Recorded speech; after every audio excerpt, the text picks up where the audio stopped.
Magandang umaga mga kabay. Meron po akong estimate dito mga kabay. Rotary hammer po siya mga kabay, 2 mode. Bali hammer tsaka drill lang po. Ayan. Ayan. Sasaksak natin mga kabay. Tingnan natin kung bakit ano sira. Ayan po yung under niya mga kabay. Hindi po sa tuloy-tuloy. Ayan, namamatay siya mga kabay. Sa cord hindi naman po namamatay talaga siya. Hindi po tuloy-tuloy yung andar niya.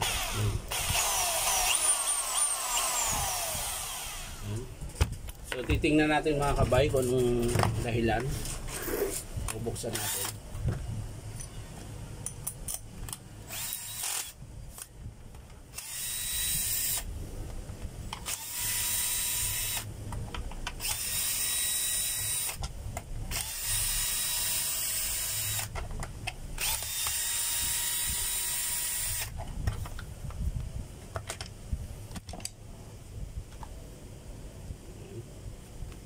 Tapos saksak natin uli. Tingnan natin. May nag-i-spark.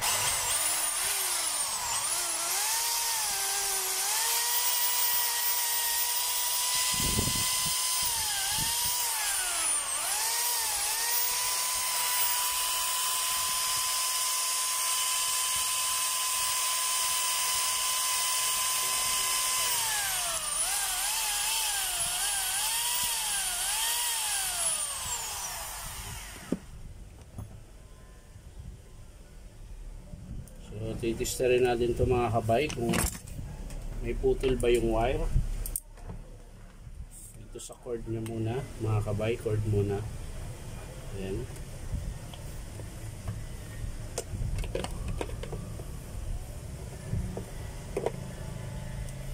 Tignan natin mga kabay. Ayan po, pumapalo po yung tester natin mga kabay. Tester muna natin yung cord. Ayan mga kabay, pumapalo po siya.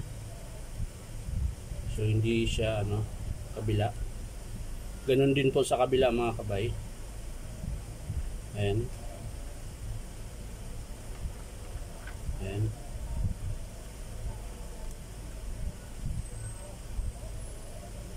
Sa kabila mga kabay.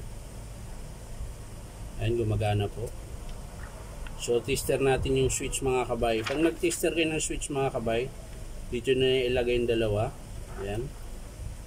Tapos, pagdikitin nyo lang tong papunta sa motor. Ayan. Tsaka nyo pigain yung switch. Ayan po, mga kabay, gumagana. So, ibig sabihin mga kabay, wala po sa cord ang problema. Wala rin po sa switch. So, dito po ang problema sa unit. Ayan. Dito po ang problema. Bakit siya pahinto-hinto? Ayan, titester natin mga kabay. Ayan po, meron din siya. Yung field coil naman mga kabay, check din natin kung may putol. Ayan po, wala. Sa kabila din po, ganun din po. Ayan. Wala din po. So maaaring dito lang po ang sira niyan mga kabay, sa brass holder. Ayan. Dito po sa brass holder. Kasi po marami po siyang alikabok mga kabay. Pansinin niyo po yung carbon. Ayan po yung carbon mga kabay. Ayan po. Ayan. Para po siya nababalutan ng alikabok. Ayan. Hindi nakita. So lilinisin lang natin mga kabay. Tingnan natin kung magbago yung tunog.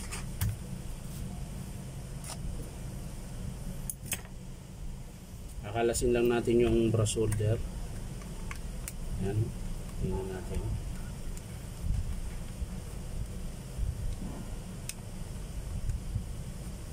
Yung pin muna pala mga kabay. Ito.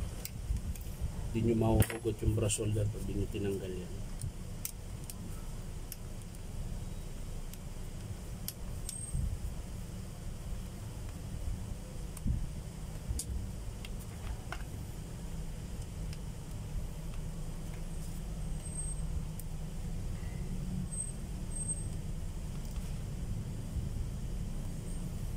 po. Tapos aangat nyo lang po yung spring ng carbon. Ayan. Para di niya itulak yung carbon pababa. Pag kinalas nyo, hindi kayo mahirapan. Ayan. Tapos susukitin nyo lang ng flat to. Dahan-dahan lang po. Ayan. Tapos sa kabila din po mga kabay. Susungkitin nyo rin. Ayan. Hanggang sa umangat siya.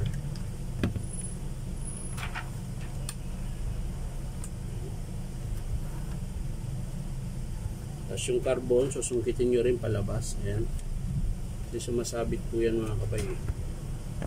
Ayan po, alas na. Ayan.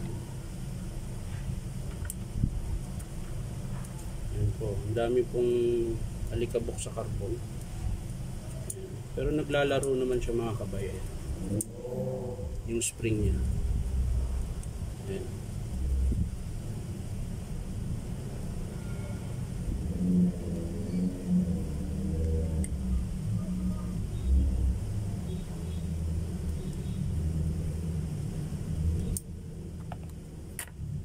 So, buksan natin yung loob mga kabay. Titingnan natin kung wala bang bukol.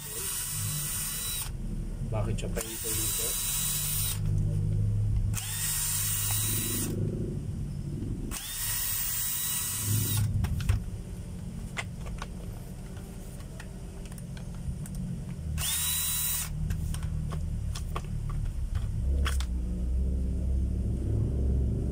Natin yung armature kung wala bang tama. Sa mga gustong bumili pala nito mga kabay, dito 5033. Yung 3 mode natin ito mga kabay nasa 8K. 8K po yung bago, may 1 year warranty ka na, part and service. Sa mga gustong bumili mga kabay, punta lang kayo dito sa Powerman Hardware, 530 T Alonso Street, Santa Cruz, Manila. Dito po yung pwesto nung store ng Powerman sa 530 T Alonso, Santa Cruz, Manila.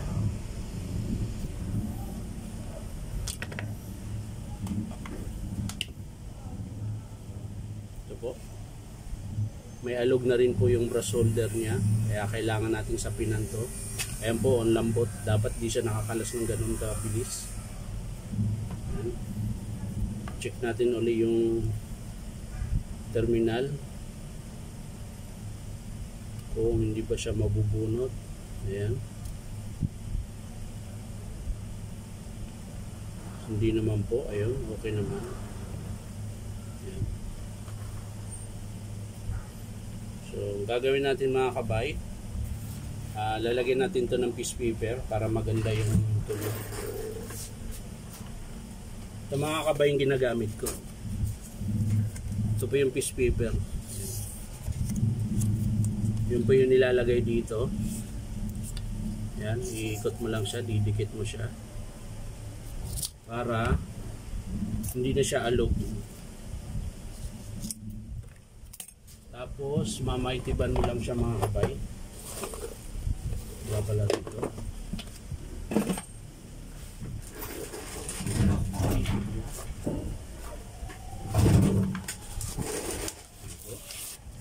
Didikit nyo lang siya.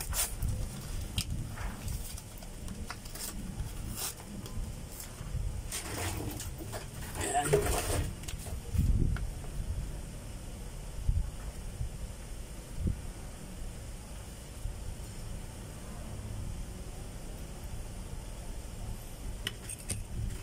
Ito lang gagawin nyo mga kabay.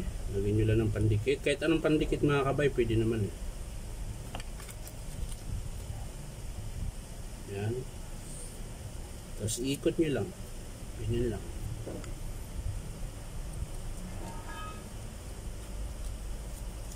Yan. Ganyan lang po. Yan. So ito mga kabay, yung pahinto-hinto niya mga kabay kanina, hindi siya dire-diretso yung andar. Maaring dito po yan sa loob. Yung contact po dito. Ayan po.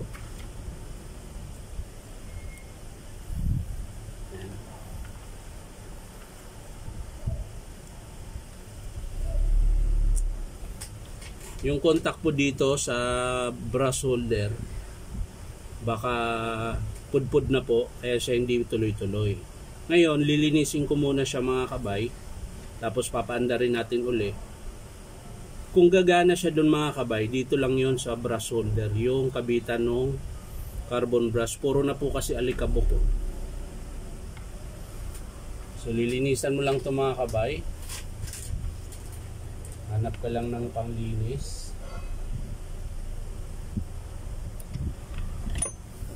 Ito lang yung ginagamit ko kabay. Yung steel brush na malambot. Ayan. Ayan. Kakaskas mo lang siyang gano'n.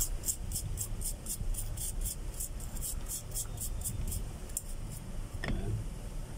Tapos tatanggalin nyo po yung carbon. Ayan. Para malinis yun ng maigi. Ayan po. Basahan lang po.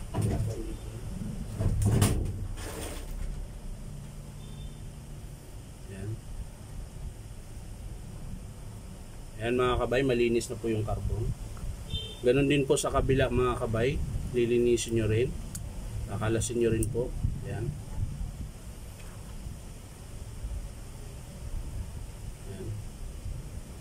Kasi minsan mga kabay, pag maraming alikabok, pag nilagay mo na yun dito, minsan umiipit na dito eh. Hindi na kayang itulak ng spring pag nakalangan na siya ng alikabok. Kailangan malambot na malambot siya eh. Yan. Sa kabila din mga kabayan. Yan. So yan. Ayan po, dumikit na po. Lalagay na natin yung brush holder.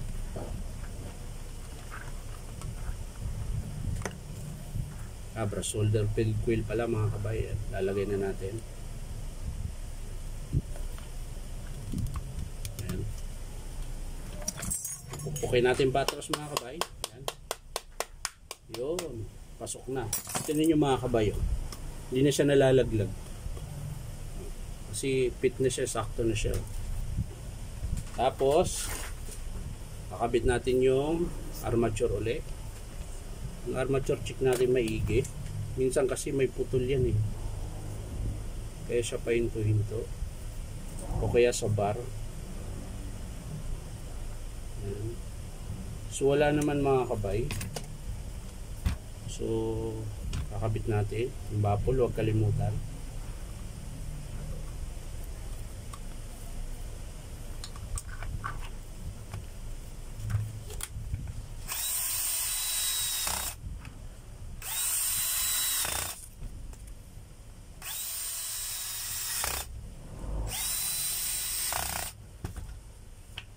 Alugin nyo ito mga kabay. Ito, kabilaan. Yan, wala po siyang palag. So, ibig sabihin, good yung sleeve niya. Okay pa. Walang palag. Ayan. Tapos, balik natin yung brush holder.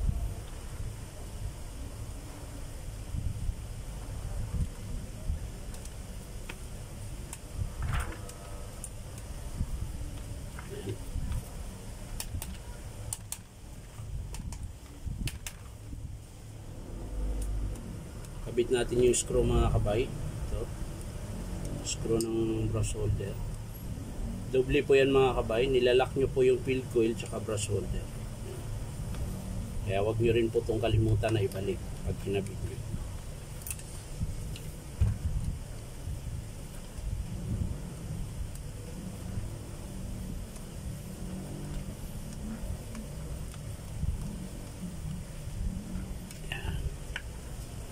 Tapos, balik natin yung pin mga kabay. Ayan. Nusuksok lang po yan dyan. Ayan. Tapos yung takip. Tapos yung carbon mga kabay, babalik na rin natin. Ito.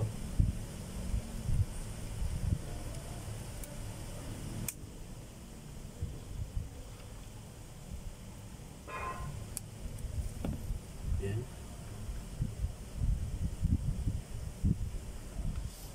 Ayan na po mga kabay, nakabit ko na. Babalik natin sa dati. Ito, titesting natin uli kung papatay-patay pa rin ba yung andar.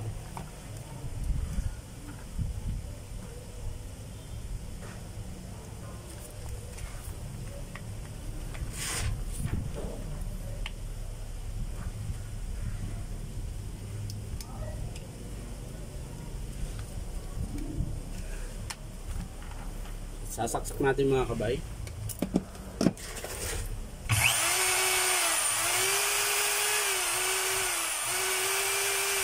mga kabay.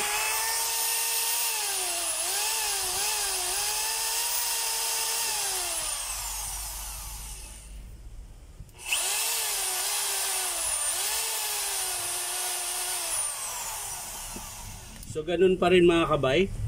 Papatay-patay pa rin siya. Ang nakikita ko talagang pinakadahilan nyo mga kabay dito po sa switch. Ito. Tingnan nyo po. Ayan o. Naka-on yan. Pero pag binitawan ko to, na-under siya. Ayan. Pero, ayan. Pag sinagad ko siya mga kabay, wala na. Pag itakalahati ko lang siya, ayan, na-under. Ayan. Pag piniga ko, dito, ayan, ayaw na pong umandar. Pag babalik ko siya sa kalahati, ayan, so ang sira niya mga kabay, ito po, switch. Ayan. Pag piniga mo siya ng diretso, namamatay siya. Pero pag i-release nyo yung trigger ng kalahati, ganyan, aandar yan. So, ibig sabihin, yung contact dito ang sira. Hindi dito sa brush holder yung nilinis natin. Ayan. So, ito lang po yung problema. Ito lang yung papalitan kung i-approve ng customer. Ayan. So, maraming salamat mga kabay sa panunood at palike and share na rin po. Maraming salamat. Bye-bye.